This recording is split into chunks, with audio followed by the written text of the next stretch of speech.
Hello there, and welcome once again to another edition of the Triton Tracker. The men's basketball team wrapped up a 5-game homestand with a pair of Sunshine State matchups.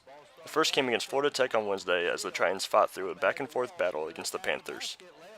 The contest included 14 ties and 18 lead changes before the Tritons won 104-100 in overtime. The final minute of regulation saw Shane Phillips find Kevin Walsh for a 3-point shot to put the Tritons up by 4, but Tech answered with a 3 of its own. Jushawn McLaurin would hit one of 2 free throws with 30 seconds on the clock, but FIT quickly drove the length of the court with an and-one layup, but failed to convert at the line, giving Eckerd the ball for the final shot. Jarek Stevenson was unable to penetrate the Panthers' defense, but he found a deep 3 opportunity that just missed off the mark, sending the game to overtime. One of the biggest plays of the contest came with the game tied at 94. Marco Baori's drive was cut off, but he managed to spin in the air and find Walsh for a 3-point attempt in the corner. The shot was good, and Walsh was fouled during the attempt, and Walsh would go on to hit the free throw to extend the lead to 4. A series of layups by McLaurin plus a steal and 2 free throws by Stevenson in the final 30 seconds sealed the game. McLaurin led the Tritons with 20 points and 8 rebounds. Walsh followed with 19 points on 4 of 5 shooting from 3. Stevenson picked up 8 assists, while he and 3 others also reached double figures in points scored. On Saturday, EC hosted the Tampa Spartans in an 81-58 victory that was led by a cohesive defensive effort, stretching its win streak to 8 games. The Tritons limited UT to a 32.8 field goal percentage and 20% from 3. Stevenson's 19 points led Eckerd on the offensive end, which included 2 dunks and a buzzer-beating 3-pointer in the first half. Che and Walsh also reached double figures with 11 and 10 points respectively.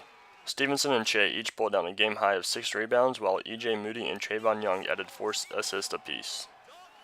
On the women's side, the Tritons were trumped by the Panthers on Wednesday, 69-49, despite holding the Panthers to just 38% from the field.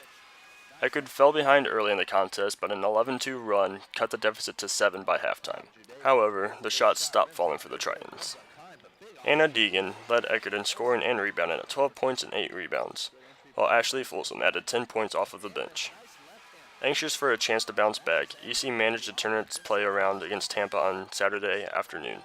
The Tritons shot 46% from the field, which included a 50% night from 3 on 10 of 20 shooting to lead Eckerd to a 66-38 blowout victory. 3 of those 3-pointers, including a Margaret Sundberg 3 as the time expired, came during a 13-1 run that closed the first half, which changed the outlook of the game.